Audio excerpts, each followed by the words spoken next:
15 minutes past the hour and happening today, Steve Witkoff, the U.S. Middle East envoy, is headed back to Israel to address the humanitarian situation in Gaza. There is growing global concern over potential mass starvation there. President Trump says the United States plans to send, major aid. Has also talked about American-backed food centers as well.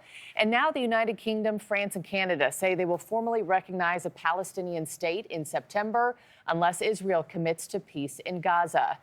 Israel's government condemns the move, while the UN says famine is already unfolding there.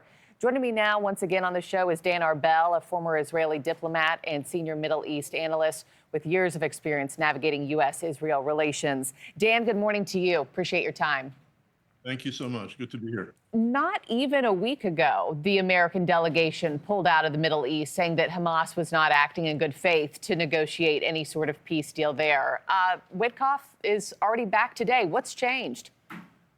So first of all, Witkoff's focus today is on the aid and the humanitarian crisis in Gaza. And I think that's first and foremost on his list. As you've said, Trump has ordered more U.S. aid, Israel is entering more aid, and the world is coming together to allow more aid into Gaza. And that's the first thing on his agenda. The second is to get negotiations in Qatar between Israel and Hamas restarted, because the parties were very close to an agreement just a week ago, but then talks collapsed, and there's an attempt to try and get to a ceasefire for hostage release deal soon. And Witkoff is, once Witkoff is there, things can move at a quicker pace. Yeah, and I was going to ask you about that, because he's not only there to talk about the aid, it's also being reported that he'll possibly even be visiting distribution sites in Gaza. How much weight does he actually carry? He's been a key mediator, obviously, but neither side has even listened to President Trump so far.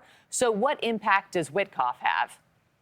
I think that if anyone has any weight, then it's the United States. And certainly Israel listens to the United States, and I think Hamas is wary of the United States. So I think he has if anyone, he has certainly a good chance. And visiting Gaza distribution centers shows U.S. commitment and U.S. desire to see more aid coming in and working more, streamlining it. And I think the backing of the U.S. for this effort is really very, very important, not just for image sake, but also for getting things on the ground, moving at a better pace and a more effective distribution mechanism. Yeah, and not only the food and the aid distribution, but also on Sunday, Israel started to implement those 10-hour tactical pauses to get said aid to 3 very populated areas of Gaza. How much closer do these moves, the pauses and the food, how much closer does that actually get us to ending the war?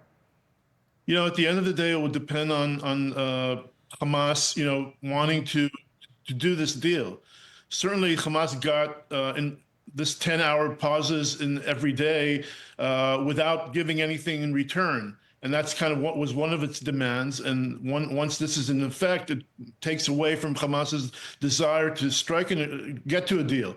But hopefully with U.S. pressure, then we may get closer to a deal between the parties, hopefully soon, because the hostages' time is running out and the situation is getting worse. And hopefully this would get things going, but unsure.